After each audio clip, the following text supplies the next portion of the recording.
Assalamualaikum warahmatullahi wabarakatuh. Hari ini kita akan membahas tentang persiapan dalam melamar kerja untuk alumni SMK. Namun pembahasan ini juga akan sangat bermanfaat untuk pelamar pemula dengan jenjang pendidikan apapun, termasuk sarjana.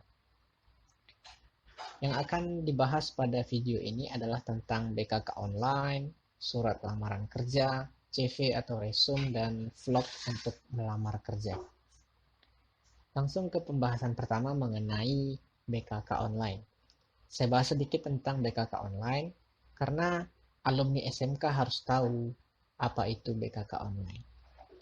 Apa itu BKK online? Singkatnya, BKK online merupakan aplikasi yang digunakan oleh unit BKK atau Bursa Kerja Khusus SMK dan alumni SMK itu sendiri. BKK online yang digunakan unit BKK berbasis website, sementara untuk alumni bisa menggunakan versi website dan Android. BKK online ini merupakan produk dari Direktorat Pembinaan SMK. Nah, bagi unit BKK, BKK online ini memiliki banyak fungsi, diantaranya mendata perusahaan yang bekerja sama untuk melakukan perekrutan alumni, bekerja sama dengan BKK SMK lain untuk mengadakan perekrutan, mendata status kebekerjaan alumni, dan memberikan informasi lowongan kerja kepada alumni. Lalu apa manfaat BKK online untuk alumni SMK? Bagi alumni, aplikasi ini berfungsi untuk mendapatkan informasi lowongan kerja dan melamar lowongan kerja yang tersedia. Sumber lowongan kerja yang ada di BKK online alumni adalah dari BKK SMK-nya sendiri. Artinya jika lulus dari SMK 5, maka akan mendapatkan informasi lowongan kerja dari SMK 5. Kemudian dari BKK umum, yaitu BKK yang membuka lowongan tersebut secara umum dan tidak terbatas pada alumni SMK itu sendiri. Kemudian lowongan dari Top Karir, itu aplikasi lowongan kerja. Kemudian lowongan kerja dari Direktorat Pembinaan SMK. Alumni yang sudah melamar pada lowongan tertentu di BKK online juga dapat melihat daftar lamaran yang pernah dilamar. Kemudian pada BKK online juga tersedia fitur untuk melakukan update data kebekerjaan seperti data pekerjaan, kuliah, atau wirausaha. Hal ini bertujuan agar alumni juga berkontribusi terhadap sekolahnya dalam hal memberikan data yang akurat. Karena pada jenjang SMK, tingkat kebekerjaan alumni menjadi salah satu indikator keberhasilan SMK. Kemudian ada juga fitur inbox yang dapat digunakan oleh alumni. Lanjut ke materi selanjutnya tentang surat lamaran kerja.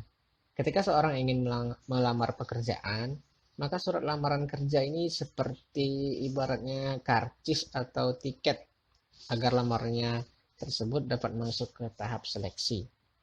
Perusahaan tidak mungkin mempekerjakan sembarangan orang. HRD memiliki tanggung jawab untuk memastikan setiap pegawai yang diterima memenuhi persyaratan dan kualifikasi tertentu. Surat lamaran kerja biasanya merupakan persyaratan mutlak yang harus ada dalam proses perekrutan. Lalu seperti apa sih surat lamaran kerja yang baik? Surat lamaran kerja hampir mirip dengan surat resmi pada umumnya. Ada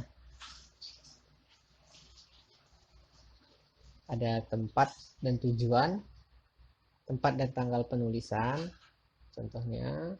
Kemudian ada tujuan penerima, kemudian biodata, ada tujuannya suratnya untuk apa, kemudian ada tanda tangan juga sampai penutup kalau diperlukan. Yang membedakan adalah surat lamaran kerja ditujukan untuk melamar sebuah pekerjaan. Nah, contoh dari Kementerian Hukum dan HAM ini bisa dijadikan contoh dalam penulisan surat lamaran. Sedikit tips, pada bagian penutup surat lamaran, pada bagian penutupnya, kamu bisa meyakinkan perusahaan bahwa kamu benar-benar menginginkan pekerjaan tersebut. Contohnya dengan kalimat, Besar harapan saya agar dapat mengikuti proses seleksi selanjutnya. Nah, itu contoh. Kamu juga bisa menggunakan kalimat lainnya asalkan tidak terlalu berlebihan. Nah, bagaimana dengan penulisan surat lamaran melalui email? Tidak jauh beda dengan surat lamaran biasa. Pada surat lamaran menggunakan email ini. Namun pada saat melamar pekerjaan menggunakan email, kamu harus jeli melihat info lowongan pekerjaannya. Pada lowongan kerja yang mensyaratkan lamarannya dikirimkan dengan email, biasanya memiliki aturan khusus. Contohnya subjek. Subjek lamaran harus sesuai dengan informasi di lokernya. Kemudian ada juga yang mensyaratkan semua persyaratan, dokumen persyaratan itu dijadikan dalam satu file di lampirannya. Kemudian lampirannya hanya diperbolehkan format tertentu, contohnya PDF. Kemudian kapasitas lampiran memiliki batas tertentu dan aturan-aturan lainnya. Kamu harus memperhatikan detail-detail lamaran tersebut agar lamaran yang dikirimkan dapat masuk ke dalam proses seleksi. Nah, berikut ini contoh informasi lowongan kerja melalui email. Kita lihat persyaratannya. Persyaratannya dikirim ke email BKK SMKN 5 Batam, kemudian semua persyaratan dibuat dalam satu file, formatnya PDF. Email SMK 5 Batam ini ada di keterangannya. Kemudian subjek lamarannya juga dikhususkan, yaitu subjeknya lamaran strip warehouse strip assistant. Nah, seperti itu. Nah, kemudian contoh informasi lowongan kerja yang kedua, persyaratannya dikirimkan ke email tetap dengan subjek BSA_operator. Jadi harus diperhatikan persyaratan yang menggunakan email. Oke, kita lanjut ke materi selanjutnya tentang CV atau kurikulum vitae, atau juga ada orang sebutnya resume, dan juga riwayat diri.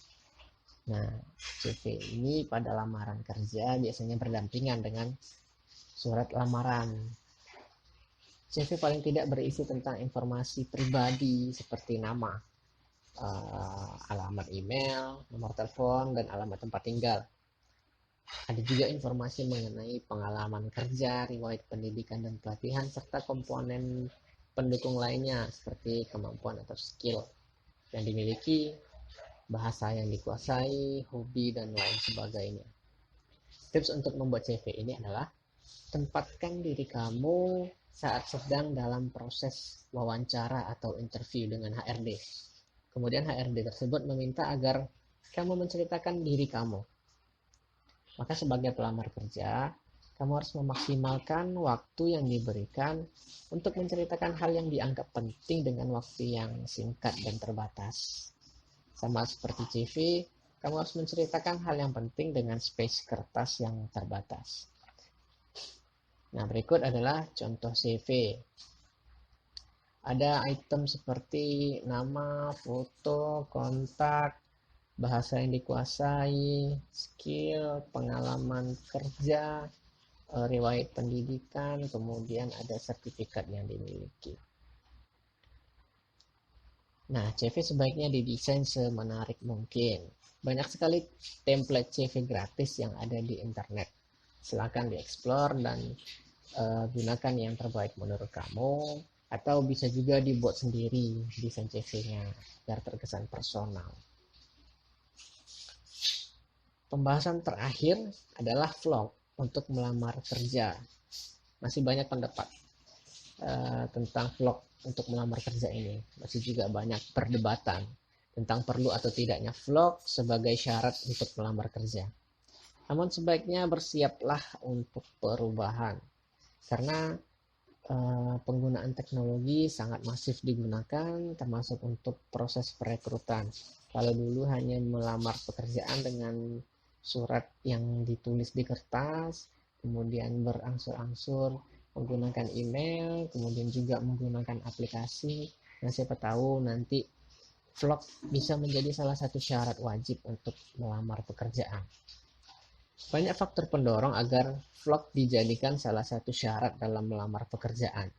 Salah satunya adalah dengan memanfaatkan vlog yang diupload di platform media sosial calon pekerja atau pegawainya. Maka secara tidak langsung perusahaan bisa menggapai banyak audiens, banyak orang, dan menyebarkan informasi lowongan kerja lebih luas. Hal ini juga bisa menjadi senjata perusahaan untuk melakukan branding tentunya ya. Kemudian contoh vlog untuk melamar pekerjaan akan saya upload dalam video terpisah. Baik, cukup sekian pembahasan mengenai persiapan sebelum melamar kerja bagi pelamar pemula. Semoga bermanfaat, dan jika ada yang ingin ditanyakan silakan bertanya melalui kolom komentar di bawah. Tinggalkan like jika kamu suka dan subscribe agar tidak ketinggalan info menarik lainnya. Terima kasih. Assalamualaikum warahmatullahi wabarakatuh.